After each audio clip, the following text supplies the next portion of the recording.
so.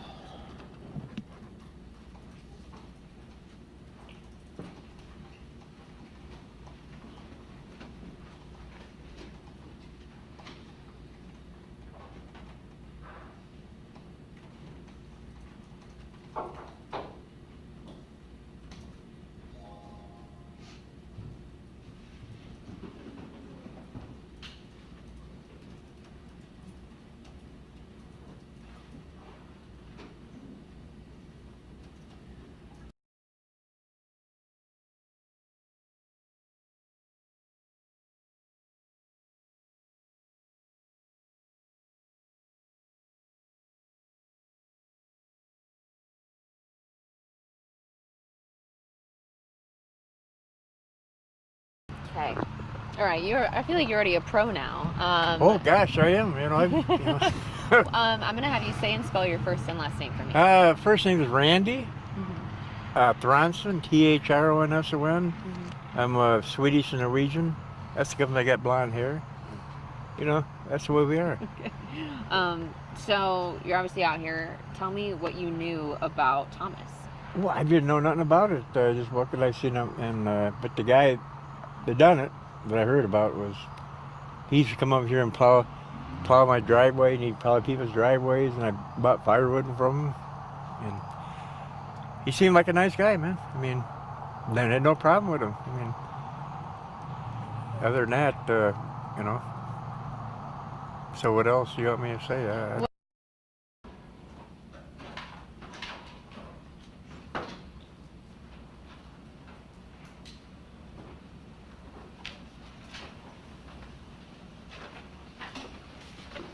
Good evening. I am Special Lieutenant Kim Vetter of the Michigan State Police, and I am just setting a couple of ground rules for this news conference.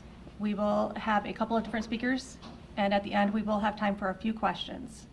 If you have questions about the spellings of names, I will step back up after the news conference and answer those questions. I'd like to introduce Chief William Renee from the Grand Blanc Township Police Department. Thank you for joining us. As Lieutenant Vetter said, we will take a couple questions upon the conclusion of this press conference. With me here on the stage is Supervisor Scott Bennett, Fire Department Chief of Grand Blanc Township, Jamie Gent, DNR Chief, Jason Haynes, FBI Acting Special Agent in Charge, Ruben Coleman, and the ATF, James Deere, who is the Special Agent in charge for this area in Michigan. I have a couple updates for you. There is a couple additional bodies that we've discovered in the church. So that makes our total victim count up to 4 victims. As I said before, there has already been the suspect who is deceased as well. So we have 5 deceased persons from this tragic incident. Again, our thoughts and prayers go out to the victims of this incident that could have been completely avoided. And it's very tragic, and that's not what our community is. I'm confident that we're going to overcome this, as Grand Blanc always overcomes these type of incidents. I'd also like to acknowledge the heroism of not only the first responders, but the people who were inside that church at the time. They were shielding the children who were also present within the church, moving them to safety. Just hundreds of people just practicing their faith. Just extreme courage, brave, and that's the type of community that we are. Law enforcement, again, we were on scene within 30 seconds from that original 911 call. Within 8 minutes, that suspect was neutralized in the back parking lot of the church by a DNR officer and a Grand Blanc Township officer. So where we're at right now, we're working tirelessly. We're working all night on this particular incident. I know that you guys have questions, and it's not only this community, but it's nationwide, all throughout the United States. So we're working hand in hand with our federal partners. So I'd like to introduce FBI Agent Ruben Coleman to you, who he will give you an update on where he's at within the federal investigation. Sir.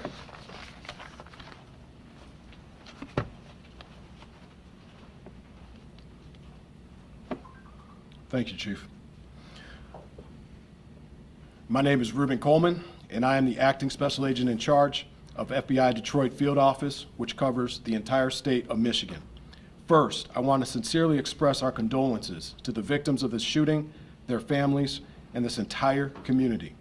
I would like to also thank Chief Rennie, the Grand Blanc Township Police Department, and all of our federal, state, and local law enforcement partners, other first responders, and the community members for their immediate actions in this situation.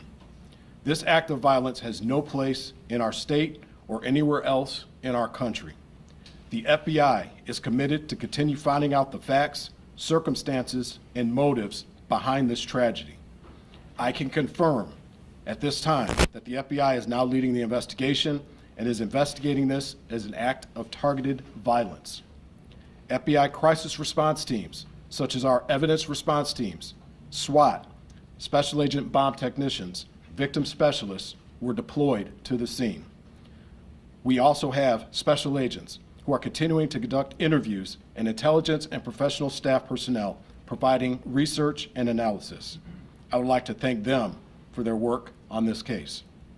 We ask that members of the public share any information that would assist us in this investigation, and we encourage them to please report to the FBI at 1-800-CALL-FBI or tips.fbi.gov. Any piece of information could be crucial. We ask that you keep the victims of this tragedy, their families, and the entire community in your prayers. Thank you.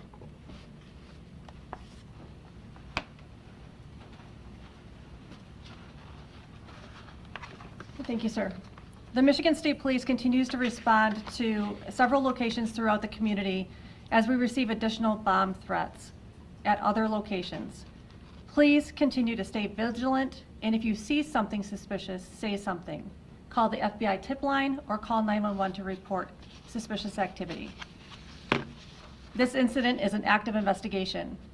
Investigators are tirelessly combing through evidence under difficult circumstances and working to identify each victim as quickly and accurately as possible. The Family Assistance Center will be open from 8 a.m. till 8 p.m. Monday and Tuesday at the Genesis Conference and Banquet Center at 805 Health Park Boulevard in Grand Blanc.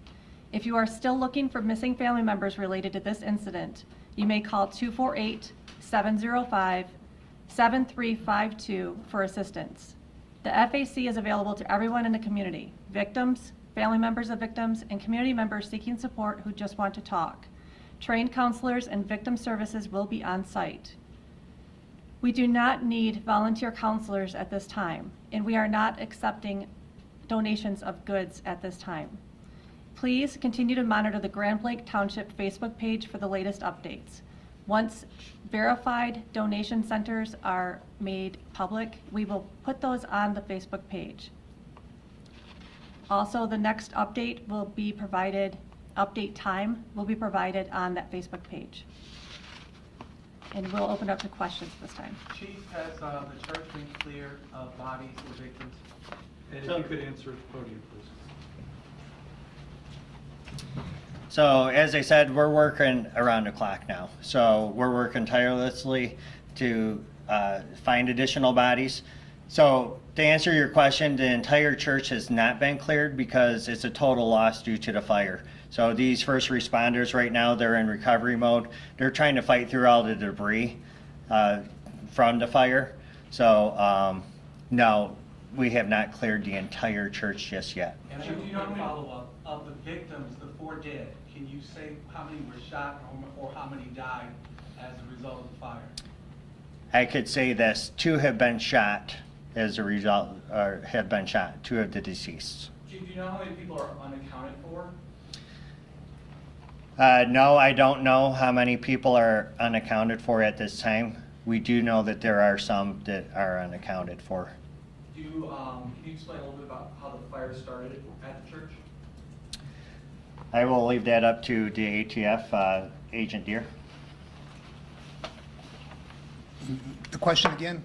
How did the fire start at the church? For this incident, the fire started basically the suspect. All indications on this investigation are the suspect used an accelerant of some sort, we believe gasoline, and lit the church on fire.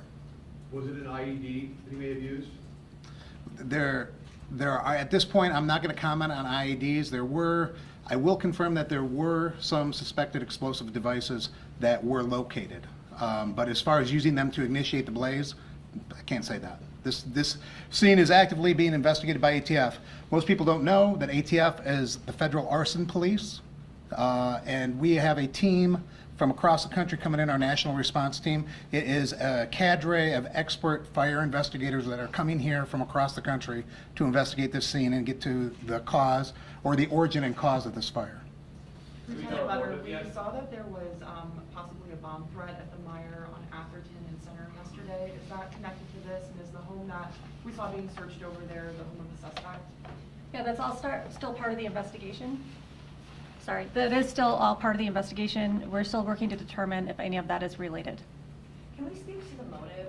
We're hearing speculations that it might have anything to do with the Charlie Kirk assassination in Utah. That's exactly what it is, a speculation, and we won't come to those types of conclusions for some time.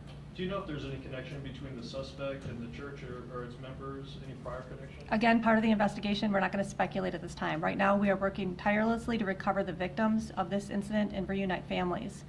Please be patient as we work through that process. Were the law enforcement officers there close to the scene, and is that how they were able to respond so quickly within just seconds? Thankfully, yes. You mentioned there were additional bomb threats. Are there anywhere that the community should be aware of or stay safe from? The community should remain vigilant, and anytime they see something suspicious, they should report it immediately. Was there- There's at least one other report that a local church was searched by the bomb squad. We've searched multiple churches this evening for bomb threat protocol, yes. Is that based on actual threats? or Yes. just- Okay. We've received 911 calls about bomb threats or other indications that there was a bomb at a different location. Some of them were churches, and we've responded and cleared those locations. Did those threats come after the suspect was killed at the church? Yes. Was there an officer at the church already? I think that's part of the investigation. Do you have a comment on it? Were those LDS churches where the bomb threats were, or were there other denominations? I can't, Does that speak to a motive? yeah, I can't answer that at this time, but What else can we say about the suspect? You know, we're not going to talk about motive, yes, but what else can we say, anything about him at all? right now, what we'd like to do is talk about the heroism that we saw today, the people who responded in such a valiant way to protect the others, both law enforcement, fire department, EMS.